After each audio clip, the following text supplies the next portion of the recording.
Welcome back to the Dividend Diplomat YouTube channel, everybody.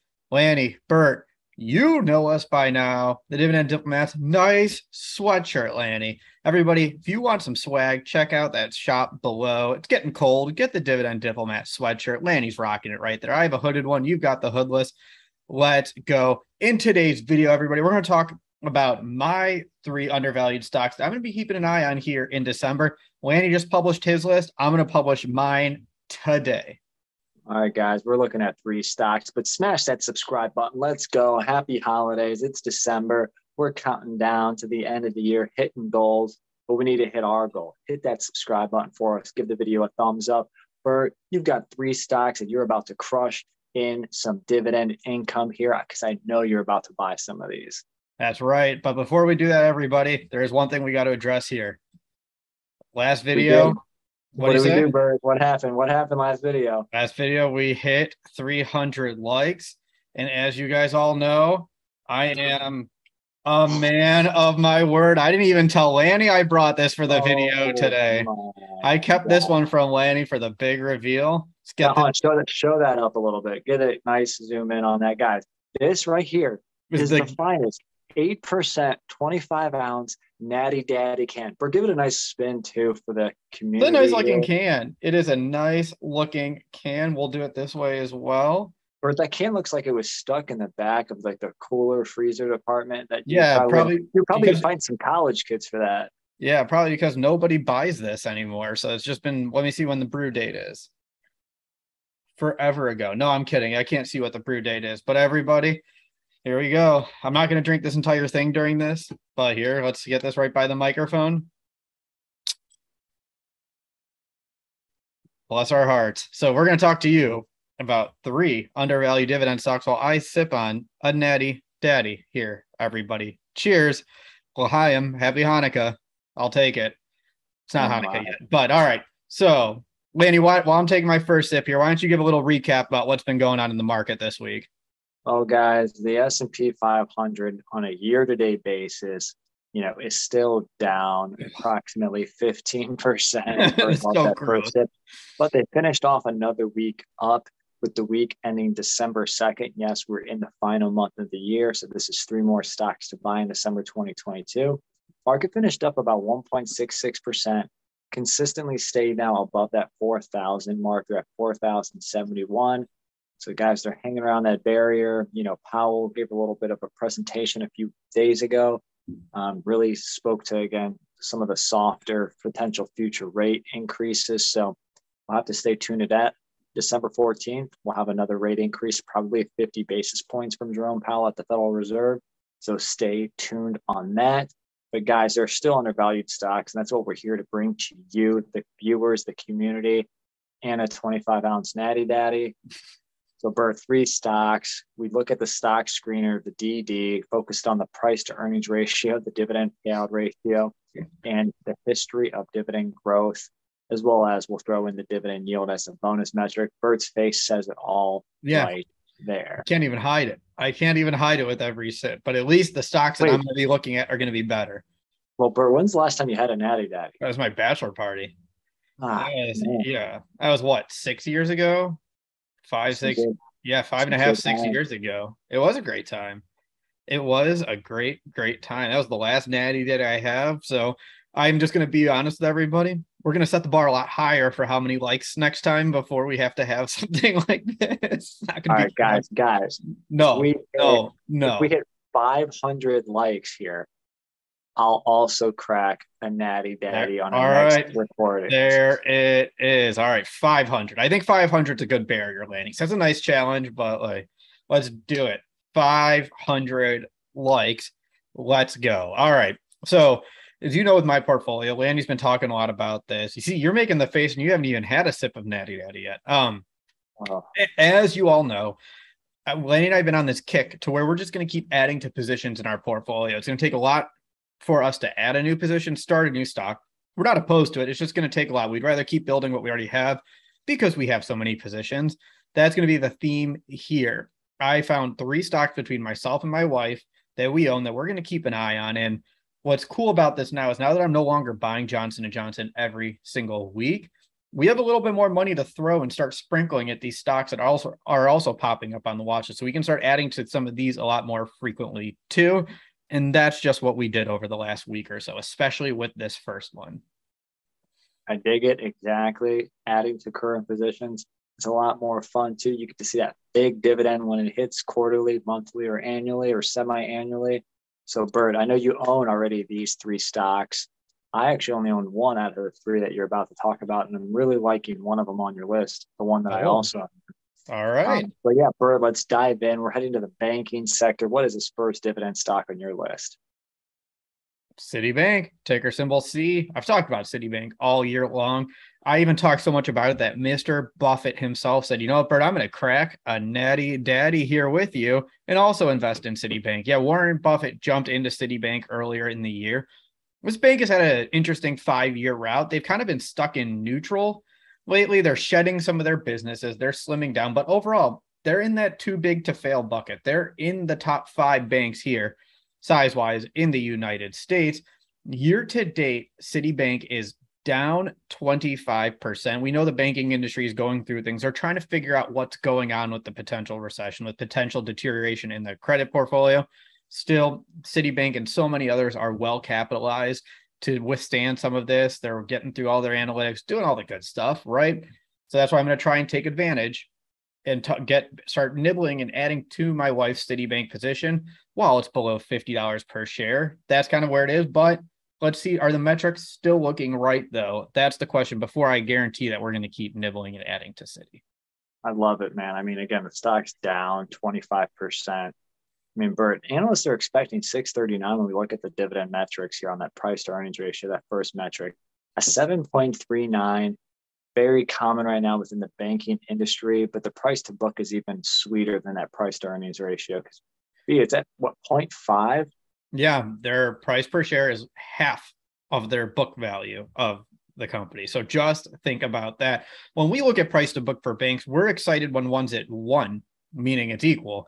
Even 1.1, 1.2, we look at and we're like, that's still undervalued. They're at 0.51x. That's what it's all about.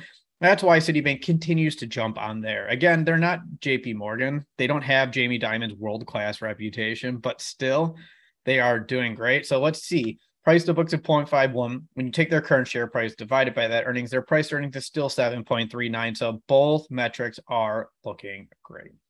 That second metric, that dividend payout ratio, is only 32%, guys.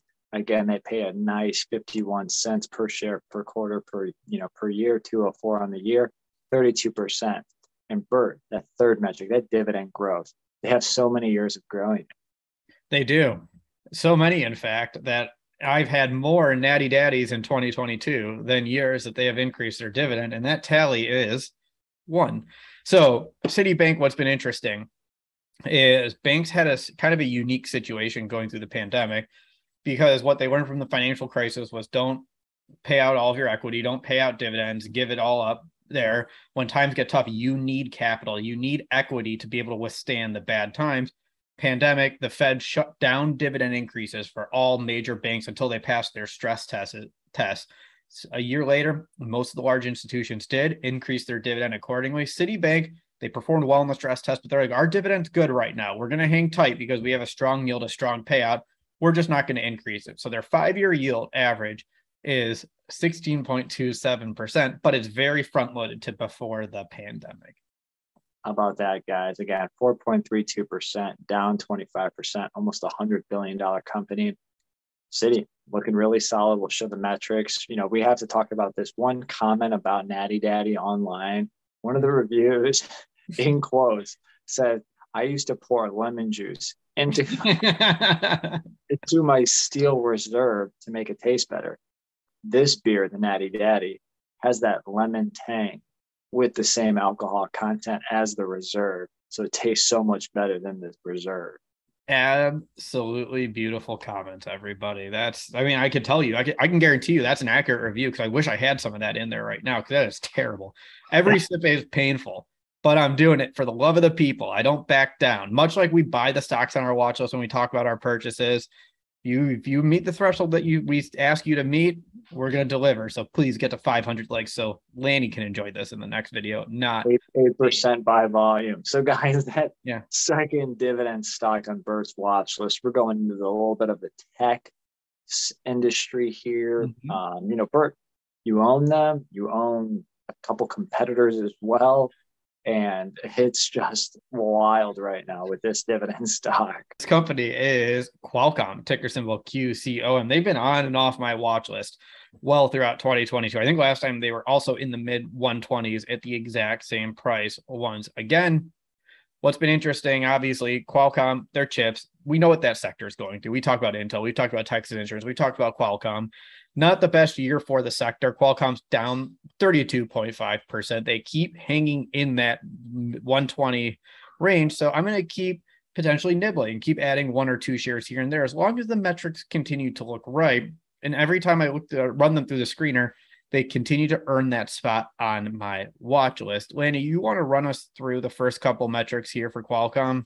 Of course, trading at 125.66. Analysts expecting $10.23. That first metric, the price to earnings ratio, is looking at about 12.28 right now.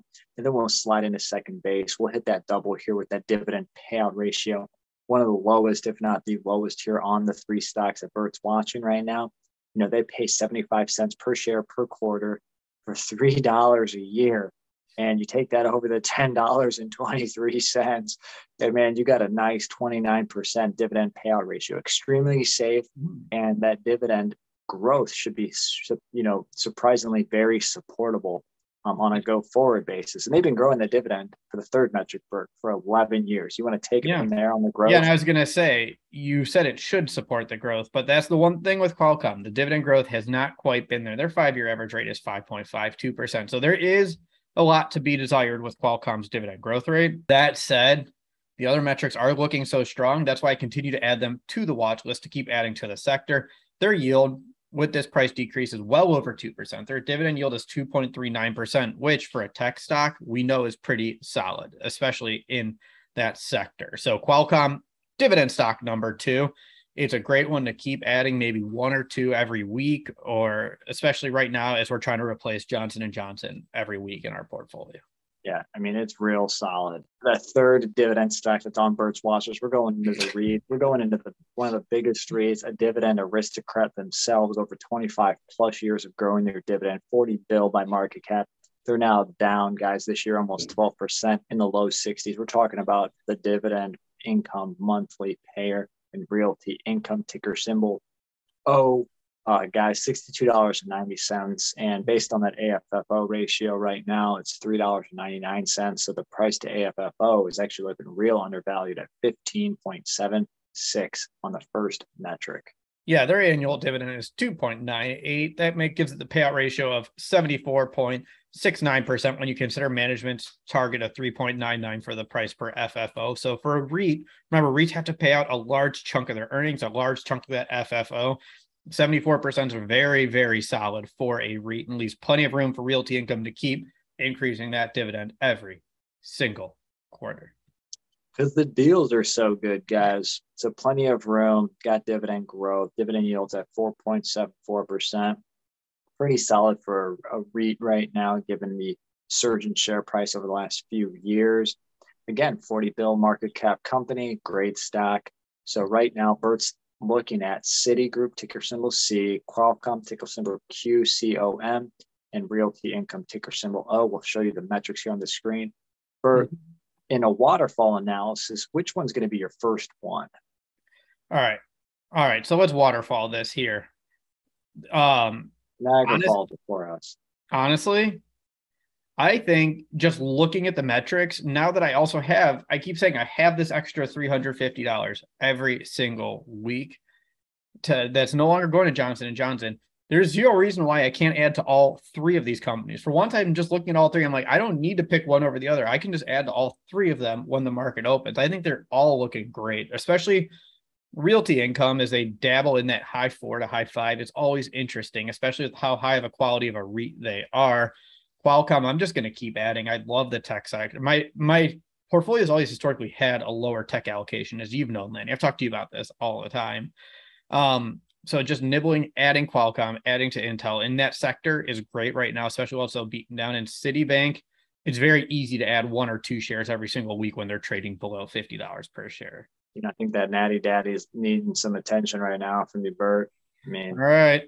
For the people. 25 ounces. For the people. This is going to be disgusting. You might see this pop up on all the videos this week at the rate I'm drinking this thing. That's good. So guys, yeah, again, 3 great dividend stocks. I'm looking at really real realty income's looking real solid. Realty is looking real solid. What about you guys? What dividend stocks are you buying in December 2022? Now the market has posted back to back, kind of weekly gains in the S&P 500. What dividend stocks are on your watch list, and how much of passive income are you adding to finish off this year? If you actually like Natty Daddies, please, for the love of God, let us know in the comment section below. And don't forget, 500 likes on this gets Lanny a Natty Daddy. So please, everybody, if you haven't, for the love of God, make him deal with what I have to deal with during this video. So thanks, everybody, for your support. Obviously, I'm pumped up to be drinking this because that means that we've gotten a lot of views and a lot of interaction with all of you on our channel. And that's what it's all about.